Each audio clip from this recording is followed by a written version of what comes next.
Some breaking news this morning. The governor of North Carolina and FEMA administrators are giving an update on the response to recovery efforts from Hurricane Helene. Let's take a live listen. In North Carolina history, their work has been critical at a key moment in the response. And thanks to this strong operation, significant progress has been made in search and rescue, getting supplies where they're needed, and transportation assistance. I am so grateful for the thousands of state workers and first responders, nonprofit volunteers who remain on the ground working to assist in the recovery. North Carolinians are resilient, and our response to this disaster is strong. However, there's still a persistent and dangerous flow of misinformation about recovery efforts in Western North Carolina that can lead to threats and intimidation, breeds confusion, and demoralizes storm survivors and response workers alike. If you're participating in spreading this stuff, stop it. Whatever your aim is, the people you are really hurting are those in Western North Carolina who need help. The safety of our government and volunteer response workers, including FEMA, remains a top priority. I've directed the Department of Public Safety to coordinate law enforcement assistance for FEMA and other responders who need it to help ensure their safety and security so people can keep getting the help that they desperately need. We also know that there are many people looking for ways to help. We've activated the North Carolina Disaster Relief Fund managed by the United Way of North Carolina. Donations to this fund go directly to organizations providing relief on the ground. For more information and to make a donation, you can visit nc.gov/donate. Work continues on repairing our damaged roads and bridges. Secretary Hopkins is going to give you an update on that progress. But some roads are closed because they're too damaged and dangerous to travel. There are other roads that still need to be reserved for essential traffic like utility vehicles, construction equipment, and supply trucks. However, some parts of the area are open and ready to welcome visitors, which is critical for the revival of Western North Carolina's economy. So if you're considering a visit to the area, consult drivenc.gov for open roads and reach out to the community and the businesses you want to visit to see if they are welcoming visitors back yet. In the immediate aftermath of this storm, because of massive communication outages in Western North Carolina, many people called 211 to report friends or family they couldn't get in touch with. When phone service began to return, many people located their loved ones, but that information doesn't usually make it back to 211. The Department of Public Safety formed a task force to find who is still unaccounted for and focus efforts where needed. I want to caution that this is not a definitive count because the task force is continuing its work. The number will continue to fluctuate as more reports come in and others are resolved. As of today, the task force number of unaccounted for people is 92. The task force, law enforcement, and other partners will continue working to locate those who are unaccounted for, and I am thankful for their efforts. This storm brought historic rain and damage to one of the most beautiful regions in our state. In the face of this catastrophic disaster, North Carolinians have come together to help each other and begin to move forward. The road to recovery will be long, and we will be with Western North Carolina every step of the way. Today I'm joined by Emergency Management Director Will Ray, FEMA Administrator Deanne Criswell, Major General Todd Hunk, the Adjutant General of the North Carolina National Guard, the Secretary of the Department of Transportation, Joey Hopkins, our Secretary of Department of Public Safety, Eddie Buffalo, the Commander of the North Carolina State Highway Patrol, Colonel Freddie Johnson, the Secretary of the Department of Health and Human Services, Cody Kinsley, our sign language Interpreters are Mark Lineberger and Nicole Fox. And behind the scenes, our Spanish language interpreters are Tamara Cabrera and Erica Kugler. We'll first hear from Emergency Management, Will Ray. Thank you, Governor Cooper, and good morning, everyone. The response and recovery efforts following Helene are ongoing across Western North Carolina. I want to extend my heartfelt gratitude to everyone that has responded to assist our state and to support our local communities during this challenging time. Over 1,500 responders from 38 states have responded to assist North Carolina in our response and recovery efforts. It's been inspiring to see the collaboration and support of partners from across the country converging on our state with one shared mission: to help Western North Carolina. Recovery efforts are continuing and increasing across the impacted area, with local, state, and federal resources deployed into the counties. Over 170,000 North Carolinians have applied for FEMA individual assistance, with nearly $100 million dispersed directly to survivors. Disaster recovery centers have begun operation in impacted counties, and more are coming online before week's end. 4,600 individuals are housed in hotels through FEMA's Transitional Housing Assistance Program. Disaster recovery centers provide critical in-person assistance for survivors that need resources to recover.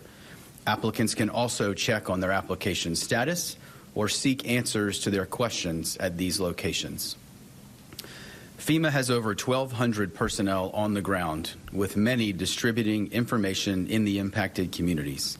As a reminder, FEMA personnel can be identified by their FEMA logo apparel and federal government identification. While many communities have begun the transition from response to recovery, there are still North Carolina fire personnel and trucks, state and federal search and rescue teams, emergency medical services assets, and disaster medical support deployed across the mountains. 14 county emergency operations centers remain activated, with 26 county states of emergency in place and 54 municipal states of emergency that remain in place. There are 13 shelters open, with over 500 residents being served, along with over 80 pets. Our mass feeding task force has 2 sites operational to assist in feeding operations in concert with local emergency management, including the operations of 45 mobile sites across 13 counties. There are approximately 11,000 hot meals being served every day because of their efforts. The North Carolina Department of Transportation has been hard at work, around the clock, to get roadways opened and passable. With a team of more than 2,100 personnel working on more than 6,000 damaged roadways, I want to say thank you for their determination and dedication as a key partner of the North Carolina State Emergency Response Team. Safe drinking water and functioning wastewater systems continues to be a priority in the impacted communities. There are 150 wastewater treatment plants in the impacted area that are now operating under normal processes. 43 facilities are partially operating, with some continuing to operate on backup power.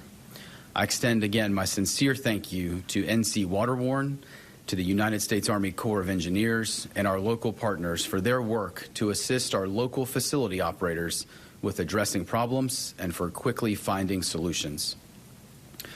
Telecommunications continues to improve across the mountains, with both cell and data service continuing to be restored daily.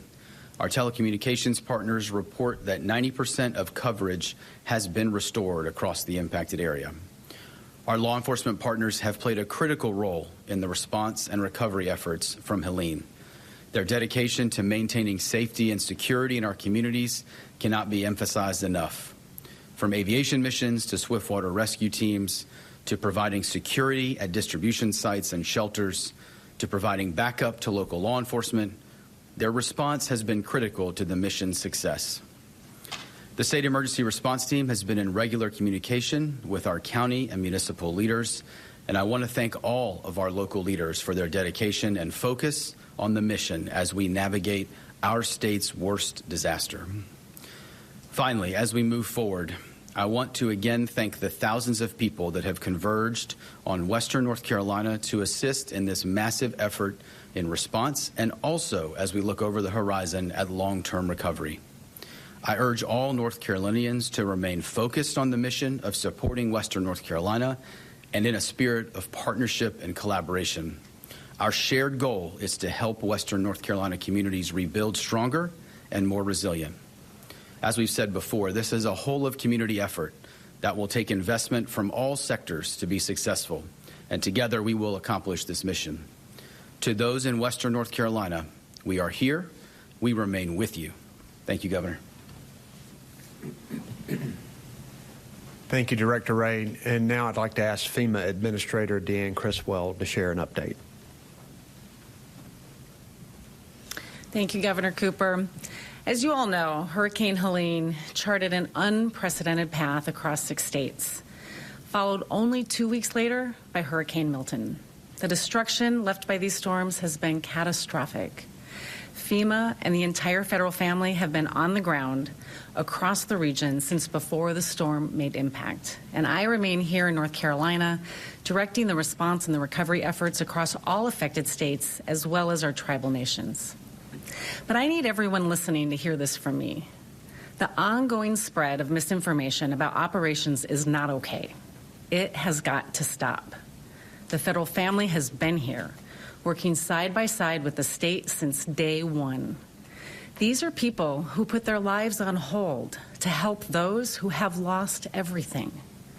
The FEMA workforce, they are dedicated to putting people first, to serving communities and extending a helping hand when disasters like Hurricane Helene strike. And frankly, it's heartbreaking to see words or acts of hatred toward anyone, let alone federal responders who are here to help people in this critical time. So let me be clear. I take these threats seriously, and the safety of these responders is and will remain a priority for me and my team. Now, over the weekend, out of an abundance of caution, we made operational changes to keep FEMA personnel safe. But none of the changes we made impacted ongoing search and rescue or other life safety operations. We started to resume canvassing operations yesterday, and I was in the field with them, going door to door. And our disaster survivor assistance teams will continue to go door to door in impacted communities. So let me be clear. We are not going anywhere. We have over 2,000 people from the federal family in North Carolina, and misinformation will not deter us from our mission of helping people, period. This is what we are here to do, and I want to set the story straight. I have personally been here for over 2 weeks now, and I can tell you that I have felt nothing but gratitude, compassion, and unity from all of the communities that I have met with, from Black Mountain to Collettsville, from Asheville to Canton. And today, I'll be joining Governor Cooper again and his team to go back out west to continue to meet with communities, to visit our disaster recovery centers, and continue the work of helping North Carolinians recover from Hurricane Helene. FEMA and the entire federal family, we will continue to be here across the South, supporting the 6 states impacted by this storm and working directly with survivors for as long as it takes.